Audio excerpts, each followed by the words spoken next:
Here we are backstage. This is the backstage life. Like, everybody, it's cool. It's cool. Everyone's getting ready to go on stage. You guys excited? Well, these are our lovely makeup and hair crew, actually.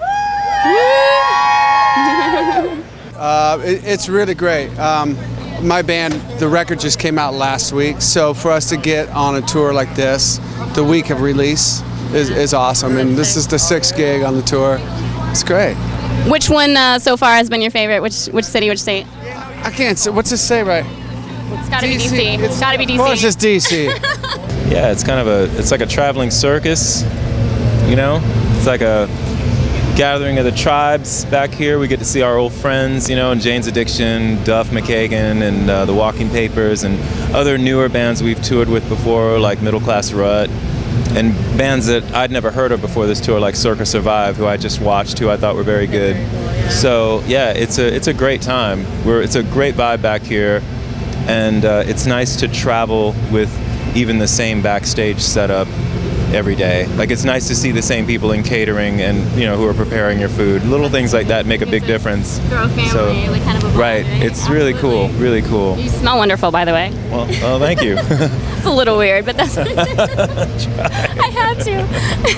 So I did have one question. I wanted to know more about the new album title. I think that's really interesting. Oh yeah. Well, you know, it's kind of a sort of a semi-humorous riff on the idea that the devil put dinosaur bones in the ground to fool you, and that, you know, we just think it's funny that, you know, there are some people who actually believe that, and moreover, it's a little bit of a comment on kind of the general tide that we've seen developing over the past few years, like the pushback from a certain really narrow-minded sector of society who have been very successful in making inroads into lawmaking.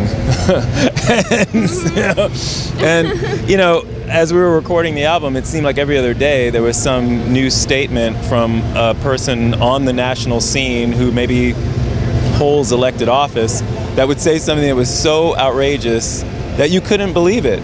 Like what? You know? Well, I mean, I remember when the guy. You don't have to name names. Well, I remember around the time of the recording, there was the thing about the guy came on talking about legitimate rape. You know, that was one. I'm just saying, there was one every other day that was kind of on par with that, where you just couldn't keep a straight face, and at the same time, you're kind of just disbelieving. Like, it would be funny if it wasn't so dangerous. You know, so. You know, it's a little bit of a comment on all that stuff, you know, without getting too heavy-handed. Never has there been more music than there is now. It's just harder to find out about it, but there's a lot of great bands out. And this year, I'm supposed to put out a top 10. My editors have asked me to put out a top 10, and I asked my editor actually a couple weeks ago for one of my magazines I write for. I'm handing in a top 20. Because there's that many great albums that were put out just this year alone. Bands like Church of Misery, Shining, Kevlar Attack, they put out some great albums this year. That's just scratching the surface. I've been very lucky. I've been in this business for so many years, and yeah, I had the pleasure of working with the Whitesnake, of course, Thin Lizzy, just most recently, Ted Nugent, Highlights, Dolores O'Riordan from the Cranberries. I'm going to be working on her 3rd album here soon, and I'm sorry? Cranberries, that's where I learned to yodel.